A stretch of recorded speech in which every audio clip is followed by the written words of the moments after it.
What's up, DNA gang? Y'all, another name. How y'all doing today, man? Today we got another horror story. 3 true after party horror stories. Now we might give y'all 2 this week because we did miss last week, and this is kind of early. It's Wednesday. It's 3 o'clock in the goddamn morning. Right. So, if you ready, I'm ready. Y'all ready? I'm ready. Cue the intro. Let me draw the boat, you know I wreck the shit. Get it by the boat, watch a nigga make it flip. I ain't a little boat, but I just one night the boat. Alright, before we get into this, hit that subscribe button. And the notification bell so you don't miss another video. Go show Nate channel some love down in the description. Remember, the original link is down there too, so y'all ready? Alright, we got story 1. Let's get right into this thing.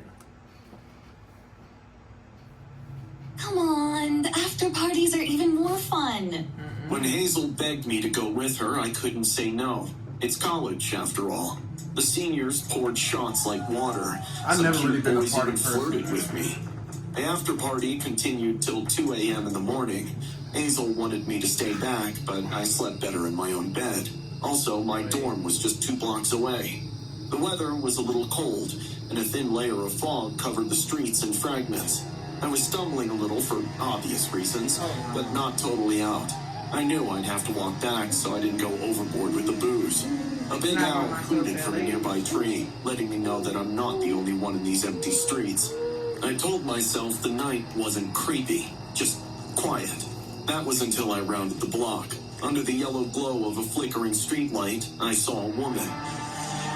She was crouched low to the ground, her hands pressed on the concrete like she was mimicking a dog.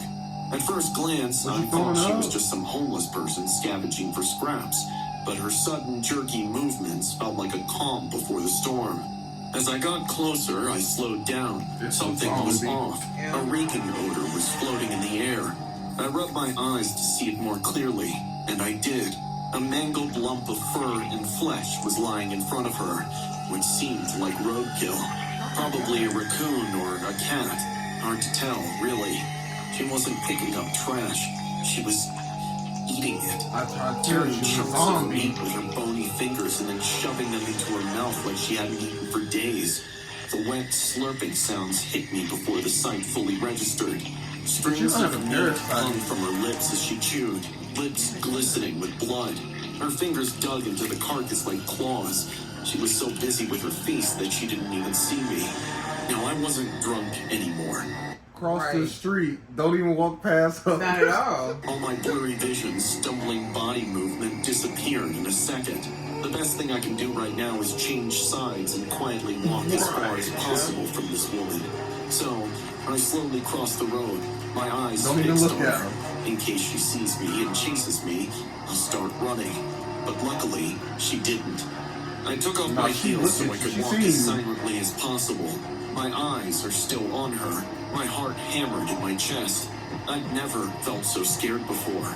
It was like straight out of a horror movie. I was praying to God that she wouldn't notice me, but suddenly, an owl flew over my head from a nearby tree and I ended up screaming in shock.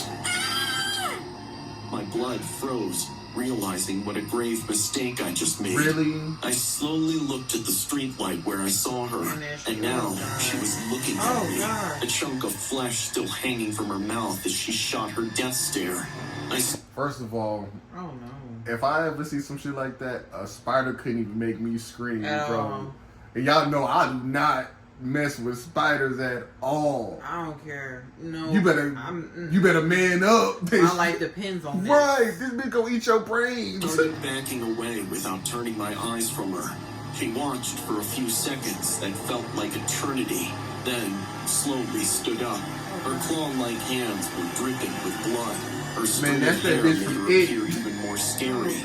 She tilted her head to her left and then screamed. She screamed just like me, as if it were a taunt.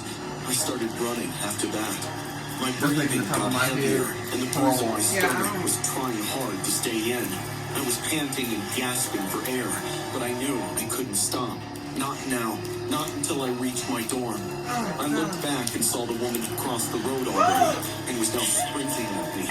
She was cackling like a Fuck no. coyote with her hands stretched at me. You gonna have to I fight. didn't know why she was running like that. You gotta fight I now. think she wanted to eat my flesh as well. I ran and ran until I couldn't anymore. I fell on the ground, but again, Get up! I think that's just a white woman thing. Oh my god! Y'all fall in every scary movie. got up. I have never felt fear up so close.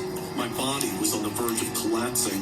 I stumbled one last time on the ground and immediately turned back to see her inches away from me. You gonna have to punch that I bitch in stopped the and crotch. screamed. What do you want? She stopped as well. She looked me up and down, then laughed. Georgina, what the fuck you want? Her laughter was darker than the darkest night. Using her sharp nails, she picked something from her stained, bloody teeth and flicked it at me. Oh, you dirty I collapsed bitch. on the sidewalk. She First of all, you felt like she threw a rock at you. Why you keep falling? For real. Like, clapped at me like my misery was amusing to her. you should have jabbed that bitch. Kicked her or something.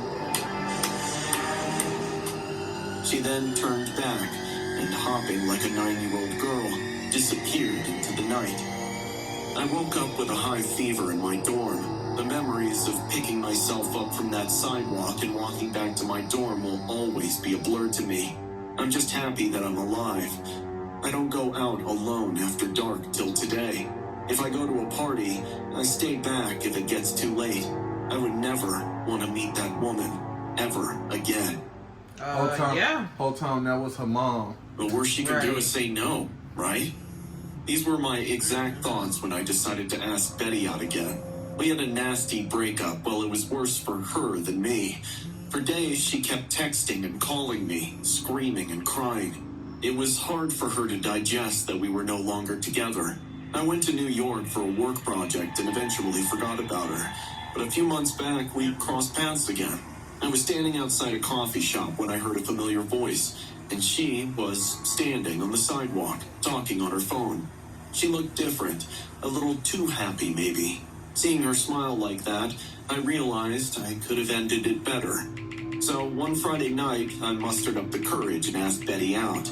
She agreed right away, and we met for our first post-breakup Right away. date at a nightclub. The bar was swinging with men and women. We drank and laughed and danced. It all felt nice. I knew you didn't want to dance As I with sat me. down beside her, I couldn't help but apologize again. Listen, Bet, I'm sorry about our breakup. I should have treated you right. She flipped her hair to her back and said, Yeah, you should have. But it's all right. I hold no grudge. I leaned in to kiss her, but she Yeah, alright. stopped The me. devil is a lie. How about we take this forward at my place? Nope. Kind of our private after party. I'm cool. I was a little drunk and I wanted to get some, so I agreed, quite Go immediately. home and jack off. Betty took me to her luxurious 4 BHK apartment. Whoa, this place is fire. You stay alone here? Mostly. Sometimes I bring my dates here. She poured me a glass of champagne, and once I finished it, pointed at her bedroom, saying, Let's not keep you waiting for long. I followed her like a pup. I never understood this about people that drink. If you already drunk, why do you need another drink when you get back to where you going? Exactly. If we gonna do this, let's As do soon it. as I Right. stepped in I'm the going bedroom, home. she pushed me in and locked the door from the Oh, outside. I balanced ew. myself, avoiding a fall. I turned back to the door and knocked on it, laughing. Come on, Bet. Still punishing me for last Come on, time? Betsy. I said I'm sorry. My, what a sweet candy you are. Suddenly, my stomach dropped. A man's voice forced me to turn around and take a quick look at the room. There was indeed a man. He was wearing gym shorts. The way he Yeah, sat on he the in there, bed come felt get me, like he was And this is why. waiting for me. Brushing his long, bony fingers on his hairy chest, he You're gonna have spoke to again. kill me to take It's time this. for a raise, Betty. You're the handsomest one she's brought in. Oh, What? Yeah, no. Who are you? I'm SJ. Betty works for me. Officially as well as unofficially. He laughed, then headed for the cupboard. I started punching on the door. Betty, open the door! Let me out! Sorry. I only listen to my boss, not you. Her amused voice rang from the other side of the door. It's a reason why she took it hard. She didn't take it hard. She needed that paycheck. Yep. She using you, dog. Tears rolled down my cheek. Better run through that goddamn hatred, nose. and fear all rushed through my veins at once. Did she lure me into a trap? Yeah. The man has gotten up from the bed now. Suddenly, my head started to spin. My entire body went numb, and I couldn't keep standing anymore. What's happening? I remember the glass of champagne Betty gave me right after entering her apartment. I tried my best to speak, but even my voice gave up on me. And then I passed out. I woke up to the smell of rotten mush and sticky ground. My head was heavy like a rock. When my blurry vision stabilized, I found myself lying in a heap of garbage in a very shady alley. Flies were sitting on my skin. My clothes were ruined. There was a big stain on my pants that seemed like blood and something more. I wanted to cry, but my tears were dried up. Shame, guilt, and pain all dawned on me. I can't recollect how I reached home. I wouldn't trust nobody. I took many showers to wash off the filth I wouldn't trust nobody and the after memories, that. but I still feel the reeking smell from the garbage pit circling me. I haven't told anyone anything about that awful night. I haven't gotten any text or call from Betty since. I wish I had the courage to go to the cops, but speaking about that night spirals my trauma even more. Maybe someday I can finally speak up and get justice for myself. Sometimes I laugh at myself looking at the mirror. What a naive guy I was, that I thought the worst she could do was say no. You poor thing. That's horrible. Looking back, I shouldn't have said yes to that after party. It was just another Friday night. Many people crammed into Jamie's garage with loud music, cheap booze, and dumb games. We were riding that post-high school senior year feeling where every night felt legendary. Then, somewhere between bad beer and worse choices, Jamie said, "Dude, let's keep this going. Your parents are gone, right?" And before I knew it, my house was officially After Party 2.0. It wasn't a big deal. My parents were out for the weekend, and the only other person in the house was my baby sister, Ruthie. She was 7. I figured she was asleep by now. Everyone promised they'd stay in the basement and lie low. What could go wrong? By 11, half of the senior class was in my basement. Music was down low, drinks were flowing, and some sounded like they were even laughing. Somewhere in there was Fred. Now, Fred wasn't what you would call a regular at parties. He was kind of a loner, always a little quiet and always straggling along the edge of conversations like he was just grateful to be invited. I didn't even remember inviting him, but there he was. Pale, greasy-haired Fred, clenching a solo cup like it was saving his life. No one cared when he suddenly said, "I gotta go. Something came up." No one thought much of it, but once he left, Jamie asked, "Who invited Fred?" He better not be going Everyone exchanged. Right. Oh no. Because I ain't gonna sit here and lie to you.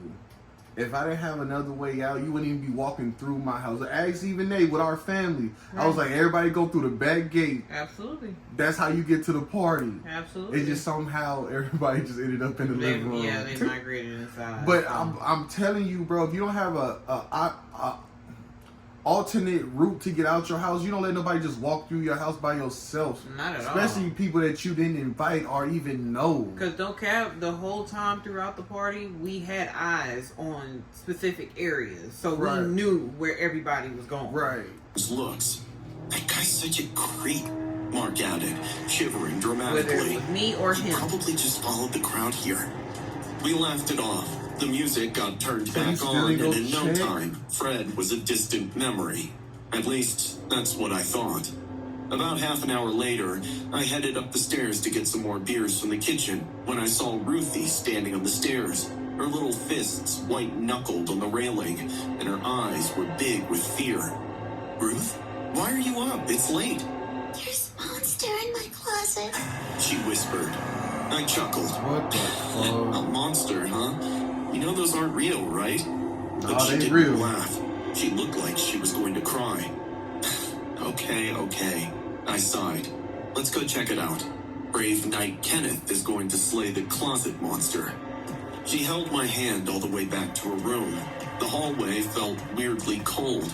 Must have been my imagination. When we got to her door, she froze. In there. She said, pointing to the closet. I rolled my eyes, attempting to keep things light. All right, here we go. No such... I opened the closet door. And it's Ruthie fucking free. screamed, and my blood turned to ice. Crouched amidst Ruthie's stuffed animals, clutching an underwear in his sweaty fist, Fred was sitting wrong? there. His eyes were wide, feral, like a cornered rat.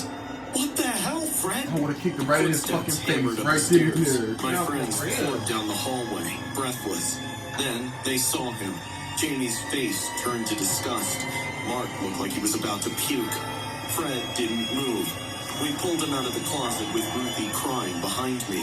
My hands were trembling with rage. I wanted to punch him. I wanted to take his face You and should've. put it in the mud sorry. until I took his sick little smirk away. But I didn't. We called the cops. I think Fred never even left the party.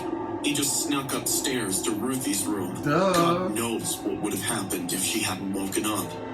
The cops cuffed him in my living room. They gave me the whole speech about being good for calling us, but I wasn't listening to them.